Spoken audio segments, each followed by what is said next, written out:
Hello, hi friends, my name is Nilesh. In this video, we are going to see how to use the large language models on your local laptop or local machine. Recently at the Microsoft Build event, there was an announcement regarding the local Foundry or Foundry Local, which allows us to run models locally on our computer.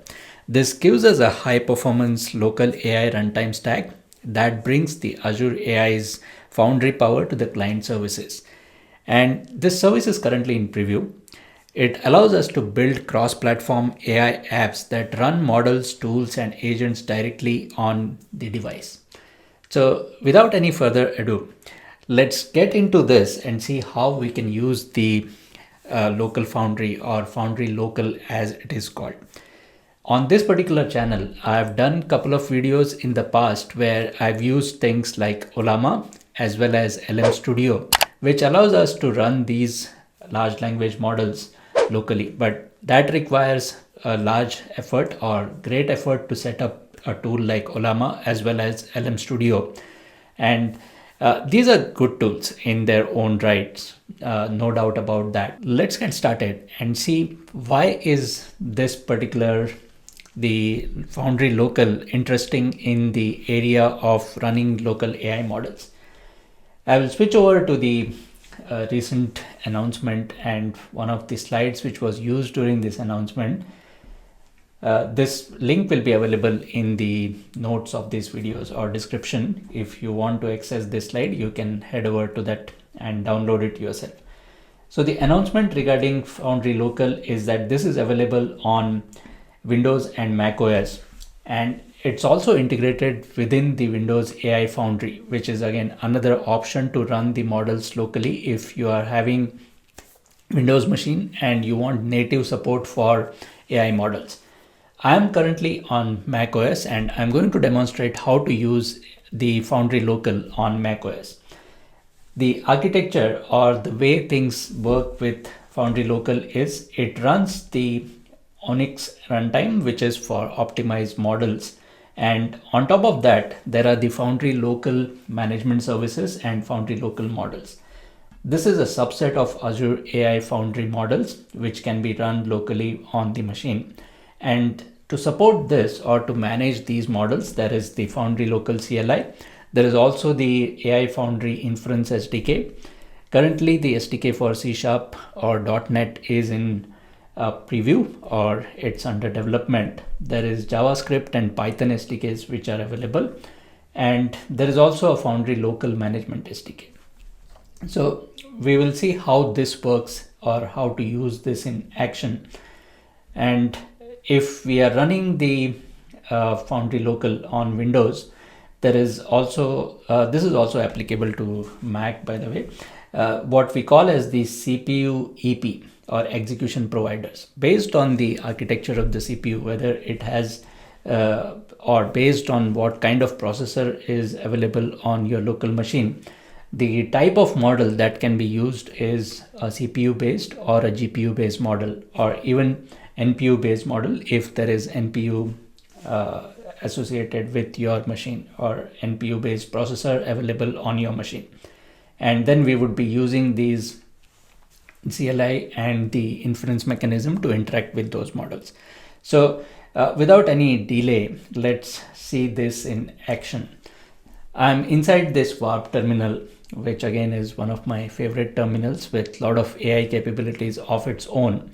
I'm going to head over to the window here on the terminal, and if we want to install the Foundry Local, we can use this brew command or homebrew package manager for Mac to install it up. I've already set this up, so you can run these two sets of command: brew tap Microsoft / Foundry Local and brew install Foundry Local. With that, Foundry Local will be available on the machine to use. So the first thing I would do is start using Foundry, and the command for that is Foundry.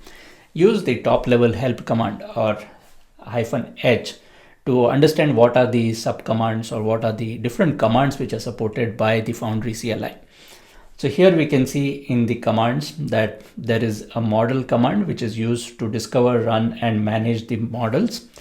Cache is a command used to manage the local cache. So these models, they follow a concept similar to that of if you have used Docker, you know that Docker allows us to download what we call as the images, and it caches those images.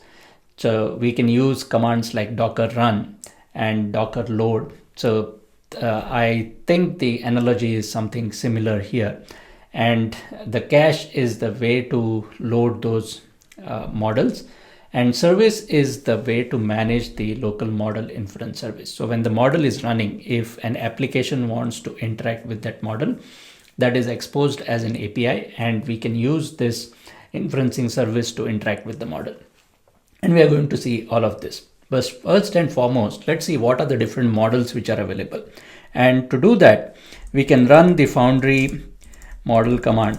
And again, like the top level Foundry command, there is also the model helper. We can use -h or --help to understand what are the next set of commands associated with the model command. So we can use run and provide the name of the model. We can use list to list all the available models. Info is used to display model information. We can download, load and unload the model. So first thing let's do is to list the models by using Foundry model and list command. Now when I run this list command, it's going to show me the list of all the models which I can download. These are not the models which are already downloaded on my machine, but this is what is available for me as an end user to download from the Foundry local catalog of models which are available. So we can see there is a FE4 or Phi4 model, and in terms of the device support, this has got GPU and CPU based model, and all the models currently available are chat completion model. There are different types of models and chat completion is one of them. So currently all the models which we can use with the Foundry local are all chat completion based model, and we can also see what's the size and what's the license associated with those models. And there is an alias which is used. So if I want to download, let's say Phi4 or Phi4 model, and I don't want to specify whether it needs to be a GPU or CPU based model, I can use the alias. But if I want specifically to download the GPU based model, then I can use the model ID. And on my machine, the Mac that I'm using, it has integrated GPU with that. So I can use the GPU model. If you don't have the GPU and you are using only the CPU based model, and if you specify Phi4, it would download the CPU based generic model. So I've already downloaded some of these models, and let me list those. So in order to list all those models, we can use the Foundry cache, and then let's type the help command. So here we have, with regards to the cache, a location where the models are going to be stored locally, and then we can use the ls or list command to list the models which are locally cached. And then rm can be used, or remove can be used to delete the model from a local cache, and we can also change to the path. So let's go and use this command, Foundry cache ls, to list the different models that I have downloaded. So we can see that on this particular device, these are the aliases which are used: DeepSeek R1 7 billion parameters based model, Qwen 2.5, and Mistral 7 billion 0.2 version model. And specifically, I have downloaded the GPU version. So if I want to download, let's say, this Phi4 or Phi4 model, I can say here, Foundry model, and then download, and I can give Phi4 as the model name. And when I run this, it will download the model for me. And as I was saying, it is going to download the model which is best suited for my machine. In this case, it's downloading the GPU based model. Now this will take some time because the size of this model is 8.7 gigabytes. While it is downloading, we can switch over to the other tab and we can run some of the other models. Now, or we can run some of the other commands. We saw how to get the list of the models. Now let's go and find out some of the information about the models. So I will do Foundry model list and Foundry cache list, because I want to list the models which are already downloaded and find the information about one of those models. So let's go and find out about the Mistral 7 billion parameters model, and we do that by Foundry model info, and then we provide the name of the model.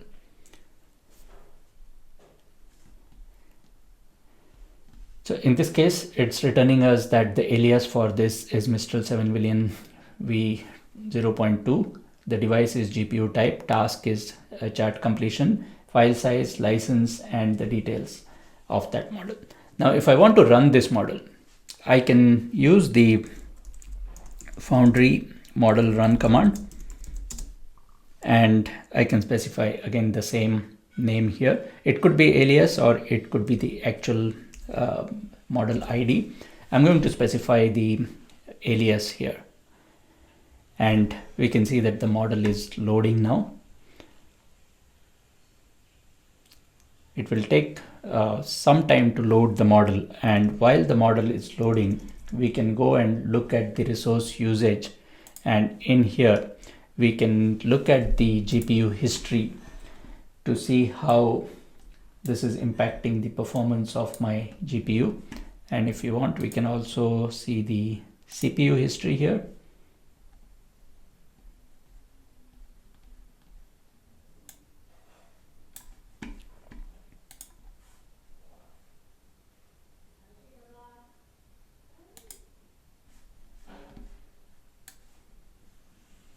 So I'll keep these two windows on top for a while. So we can see that there is a bit of a spike here when the model is getting loaded in terms of the GPU. And now I can use this model in an interactive way. So I can give a prompt and let's see what happens on the GPU as a result of that. So I will say, tell me something interesting about the Melbourne weather in the month of June. And we can see that the Mistral model is returning a streaming response to us. It gives Melbourne, Australia is known for its unpredictable weather, especially in the month of June. And it gives the other characteristics. And on the side of this, on the GPU history, we can see that there is this spike which the GPU is where the GPU is being used to generate this response. And if I want to, let's say, exit this, I can use the exit command to come out of the interactive mode. Now that was about loading or running the model. Let's see in terms of the third one, which is the service command. So I have the Foundry service, and when it comes to the service, again, let's go and use the help command to understand what are the other sub commands supported as part of the service command. So we have the list, the start, stop, restart, status, and set and diagnostic command. So let's go and look at the status of this service. So the status command helps us to do that. Foundry service status. When I run this command, it will tell me that the model management service is running on HTTP port localhost, and the port number is 5273. OpenAI status is the endpoint or the URL. So this means the service is running, and within this service, I can go and check if there are any models which are currently hosted inside the service. So I can say Foundry service, and let's do list. We can also use PS, which is alias for the list command. And here we can see that the models running in the service currently is Mistral. And if I want, I can run multiple models here. That's also a possibility. Now let's go and check in terms of the downloading status for the 5.4 model. And my internet speed is not that great. It says that it's going to take about 20 minutes. So I won't wait here for 20 minutes. I'll come back later and see if it has been downloaded. In the meantime, let's see some of the other commands that we can use. So we looked at the list for the service. We looked at the status. Now let's go back to the models again and say Foundry model -h. So we looked at the run command, we looked at the ls command. So there are two ways to run this. I can use directly the run command and run the model. If the model is already available locally, it will invoke that and it will run the model for me. If the model does not exist locally, it will download the model and then it will load and run that. So that's one way. The other way is what we have tried here, is to download the model first using the model download command and then use the load command or the run command. Now the difference between this is run will run it and give us an interactive terminal, whereas load will load it into the service and then we can use the inferencing capabilities to interact with that service. We will not have the terminal to interact with when we are using the load command. I already have the model loaded in the service. So let's go and have a quick look about how we can use it in an application. So I have an application which I've developed. It's a kind of application which tries to impersonate some celebrities, and think of it like somebody tweets about something, a celebrity, and then there is a response to that particular tweet by some other celebrity. That's the kind of application which I'm trying to build using a console based application. So in this case, this application is trying to interact with my local hosted large language model, or the model which is running locally on my machine. And I want to show how this would interact. It takes a bit of time for this particular application to connect to the inferencing service. And once it's connected, we are here.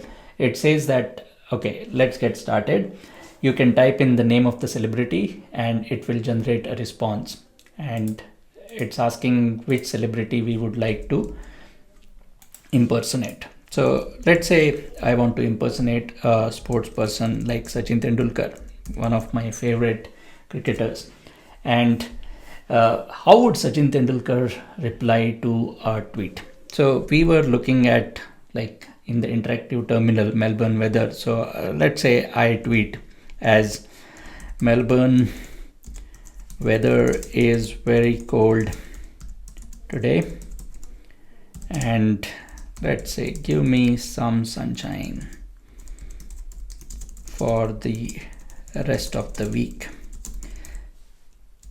And I say good weather as the hashtag. And here Sachin Tendulkar is replying hypothetically, not in real, to this particular tweet saying, hey mate, sorry to hear about the Melbourne chill, but don't worry, I've got some sunshine vibes coming your way. And there are some emojis and things coming. Again, we can see on the right hand side here, when that response is generated, there is a big spike on my GPU usage. So if for fun we were to continue this and say, okay, let's use Virat Kohli as an example, who is going to respond to this, but now we have added a bit of emotion to this and he's in a confused mode. So his response to the Melbourne weather is, man, not Melbourne weather chill. Melbourne weather is the hashtag he's put, but I've got a plan. And he says, let's bring some sunshine to this confused week. Good weather, bring it on. So again, these are not real tweets. These are just what the large language model is generating for me. let's say no here, and I don't want to continue impersonating other celebrities. So as a end message, again, this is something which is generated by the large language model running locally on my machine, and it says a goodbye message, but based on the time of the day, it gives thought for that. So in this example, we saw that the model which is running locally, the programmatic access to that is possible, and I will create a separate video in terms of how we can use the .NET SDK to connect to the model. That's for the next video or subsequent videos coming in the pipeline. For now, we can play around with the interactive mode if you're really interested in getting started with the Foundry Local, and experiment a bit with these models here. At this point in time, when I run the model list command, it shows me around 15 or 16 different models, including the 3, 5, 4 models. There is DeepSeek R1, 14 billion, 7 billion variations or different combinations of this. There is Quen and 5.4 mini as well.